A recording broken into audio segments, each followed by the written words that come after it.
Secret rares have become a staple of the Pokemon card game, with everything from rainbows and gold cards, crystal cards, shining Pokemon, you name it, we've seen it. And with the new terrestrial phenomenon coming around the corner with Scarlet and Violet, who knows what we might actually get to see. Needless to say, you love them, we love them, and the Pokemon Company are going to keep printing them. So join us today as we take a look through the history of secret rare Pokemon cards.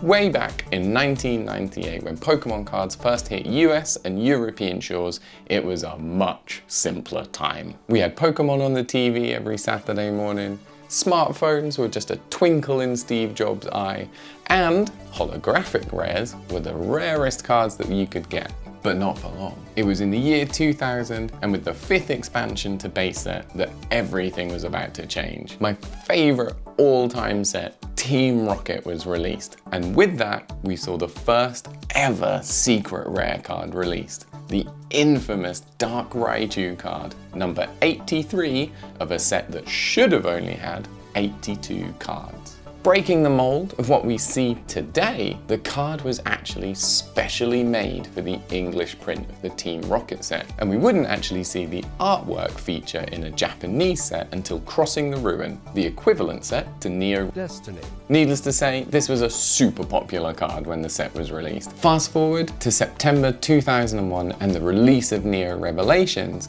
and then we were blessed with some of the most valuable cards to ever be printed, the Shining Pokemon. To start with, we got a Shining Magikarp, which is a nice gold version of the traditional color, and we also got a Shining Gyarados, an infamous big red angry fella. And this time, not only were they secret rare cards, they also had artwork that kind of made them stand out from the actual set, featuring those distinct shiny colors. Realizing that they're onto an absolute winner with these secret rare cards, Neo Destiny brought us not one, not two, but 8 shining Pokemon secret rare cards. Shining Celebi, Kabutops, Mewtwo, Noctowl, Raichu, Steelix, Tyranitar, and last, but by absolutely no means least, we got the Shining Charizard card. Now, I'd also get comfortable, because we're going to be seeing an awful lot more of that spicy lizard. And I really can't underestimate how valuable some of these Shining cards are, with the Shining Gyarados and the Shining Charizard regularly selling for thousands for those PSA 9s and PSA 10s.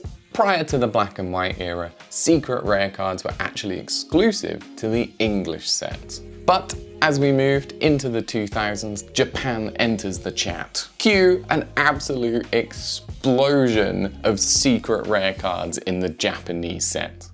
Now, we're going to mainly focus on the English print sets because that's what I know best. But, of course, that means that the rest of the world got loads more secret rares as well. It's during this time that we'd start to see each era really playing around with those secret rare cards, testing out new gimmicks, new features, and new mechanics to try and keep things looking fresh and to obviously keep us interested in buying them. A perfect example of this is the E-card series, where we'd actually see the shining format of our secret rare cards rehashed into the crystal Pokemon.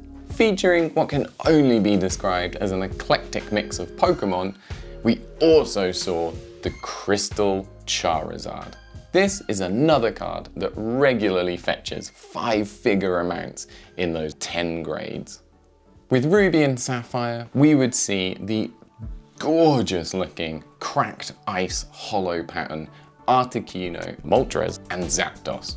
Alongside this, we'd get the Dark-type Rockets Raikou from EX Deoxys, and we'd get the Rockets Persian from Unseen Forces. Late 2000s era, Diamond and Pearl would also see another Charizard, but we can skip over that one. With the Platinum era, we would actually see a whole bunch of retro reprints, featuring loads of Wizards of the Coast promo cards reprinted into the set as secret rares. But with the turn of the decade and the start of the black and white era, we would start to see some concepts that begin to look very familiar to the secret rares that we get today. Dark Explorers gave us item cards that were printed with special artwork and they had gold borders. This is a concept that would grow into the secret rare item cards that we see today. And continuing their obsession with gold, we also got to see for the first time ever the full gold cards with the Reshiram and Zekrom full art gold secret rares. Mid-2010s XY era would build on this, adding more and more gold bordered cards, until we end up at Breakpoint and what I think is one of the most significant secret rare cards ever printed. True, it is not the most valuable secret rare out there, but the Gyarados EX brings together for the first time all those concepts that we've seen in secret rare cards. And it's thanks to Sun and Moon era that we have a lot of what we know today. With it came more familiar artwork.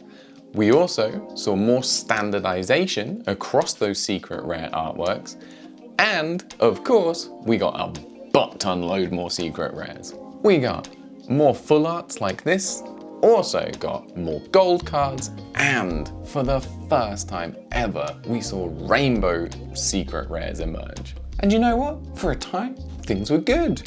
It was a simple time. We had your rares, we had ultra rares, and we had secret rares. The gold ones were gold, the rainbow ones were rainbow, and then Sword and Shield came about. It was the dawn of the secret rare alternate arts. And you know, I joke, because we love alt arts. Alt arts are great. Who doesn't like alt arts? Add those to the gold cards, which include energies and items, and of course our rainbow Pokemon and our rainbow trainers. Suddenly, we're up to 20 secret rare cards in one set. And my friends, they did not stop there. Chilling Reign brought in 35 secret rare cards. I mean, to put that into perspective, that is more secret rare cards in one set than we got in 5 years of the TCG, starting from when they first started printing secret rares in Team Rocket. Secret rare alt arts have been a staggering success for the TCG since they first came out, and have also given us some of the most valuable cards that we've seen in recent years. Not least, and probably the best example of this, is the Moonbryon card from Evolving Skies. This card has just gone from strength to strength to strength, with those high-graded cards regularly fetching 4-figure sums.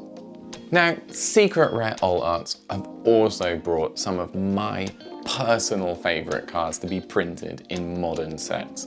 Cards like the Mew VMAX from Fusion Strike are just utterly gorgeous cards.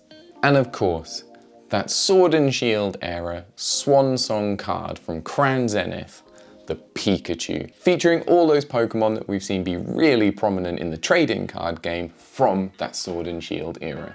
As we eagerly await the release of Scarlet and Violet, we are going to see yet more changes to secret rares, as the Pokemon Company International is going to refresh its approach to all rarities.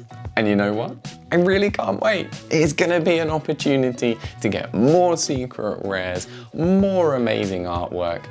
What is there not to love about it? For over 20 years now, secret rares have been stealing the hearts of collectors the world over. Let us know in the comments down below if you've got a fond memory of pulling a secret rare card, perhaps the first one that you remember ever pulling. Thanks so much for watching, and we'll see you on the next one. Bye! A metric butt-ton of secret rare cards. We got more. That's probably the. And you gotta hold it around the way.